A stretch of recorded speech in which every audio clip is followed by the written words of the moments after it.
Allô, Déborah. Je m'appelle Katia, j'habite à Coventry, en Angleterre. J'ai travaillé dans l'enseignement à l'école, dans les écoles primaires. Maintenant, j'ai arrêté. Je voulais juste changer mon métier. Puis, je suis en train de te féliciter parce que tu es en train de nous faire une fierté pour nous, les Congolaises. Ok, comment je peux dire, mon background est toujours dans l'éducation. Quand j'ai écouté que tu étais recteur dans une de l'université, ça m'a fait plaisir. Je pense que tu as des projets pour notre communauté, pour nos enfants en Afrique, ici aussi en Angleterre. Nous avons vraiment les grands problèmes qu'on doit aider notre communauté. Je ne sais pas comment te poser une question. Je ne sais pas si tu as un plan en ce qui concerne l'éducation de nos enfants ici en Angleterre, par exemple, un projet pour aider à pousser un peu nos enfants à améliorer, qu'ils atteignent leurs objectifs, qu'ils atteignent leurs rêves. Nous voulons juste moi, je voulais juste te poser cette question, comment tu peux nous relater un peu comment tu es passé, s'il y avait des challenges, tu peux nous parler pour nous encourager, comment est-ce qu'on peut aussi aider nos enfants à les pousser d'avancer. Ok, merci beaucoup, j'aimerais écouter ta réponse, ça me fera plaisir.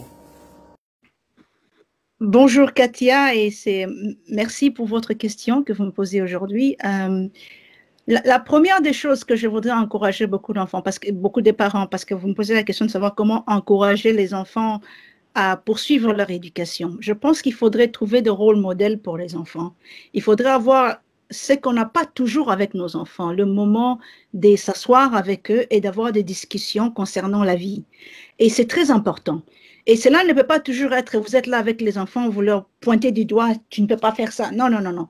Vous prenez des moments de détente dans le salon, je fais ça avec mes enfants, malgré mon agenda surchargé.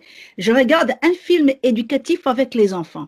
Surtout ceux qui montrent les personnes qui ont fait des efforts dans leur vie et qui ont réussi. Ce qu'on appelle chez nous en Angleterre, true stories, les histoires vraies et qui inspirent nos enfants. Ça, c'est l'une des choses que nous devons faire. Quelquefois, une fois par mois, une fois par semaine, si vous avez le temps, regardez un film qui inspire vos enfants et vous avez une discussion dans la famille par rapport à ça. Et les enfants vont s'ouvrir à vous. Ça, c'est quelque chose qui est très important. Donc, trouver des rôles modèles pour éduquer nos enfants, c'est l'une des choses que nous devons faire de plus. En ce qui concerne l'Université d'Édimbourg, et comme je l'ai dit, nous sommes en train de planifier des possibilités de liens nécessaires dans lesquels on pourrait voir comment nos enfants, des familles non favorisées ou même des familles qui ont de moyens, mais par rapport à la distance qu'il y a, les gaps qu'il y a entre l'éducation francophone ou l'éducation anglophone, pour essayer d'aider à ces enfants à joindre l'Université d'Édimbourg. Pour ceux qui sont déjà au Royaume-Uni, dans le jour qui viennent et pour le mois de septembre en allant, nous allons pouvoir organiser des programmes appropriés pour voir dans quelle manière on peut accepter ces étudiants à l'université. Donc, nous n'avons pas oublié ces étudiants. Nous allons travailler dans ce sens-là en aidant, en faisant en sorte que tous ceux qui désirent venir à l'Université d'Édimbourg, nous puissions leur porter une assistance importante et une assistance adéquate surtout.